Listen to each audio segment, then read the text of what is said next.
السلام علیکم ویورز، محرم الحرام شروع ہوتے ہی انتظامیہ نے بڑی کوششیں کی کہ ایسا کوئی واقعہ رونما نہ ہو جس سے پرامن ماحول خراب ہو، لیکن بدقسمتی سے آج سکھر کے ہاکی اسٹیڈیم کے قریب ایک افسوسناک واقعہ پیش آیا ہے۔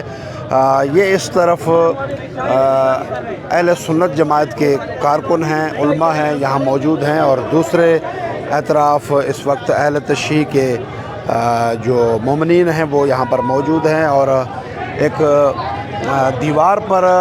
چاکنگ کی گئی ہے، حضرت عمر رضی اللہ تعالیٰ عنہ کی شان میں گستاخی کی گئی ہے۔ یہ موقف اختیار کیا ہے اہل سنت کے جو رہنما ہیں ان کی جانب سے۔ اس کے بعد فریقین کے درمیان کشیدگی ہوئی ہے، اور اس وقت پولیس موجود ہے، کوشش کر رہی ہے کہ یہ معاملہ آگے نہ بڑھے اور معاملات افہام و تفہیم کے ساتھ حل ہوں۔ ظاہر ہے حساس دن ہے، اور حساس دنوں میں اس طرح کے واقعات رونما نہیں ہونا چاہیے۔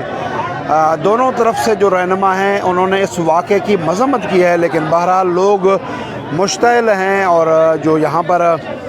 دونوں اطراف سے موجود لوگ ہیں ان میں شدید غصہ ہے، غم ہے،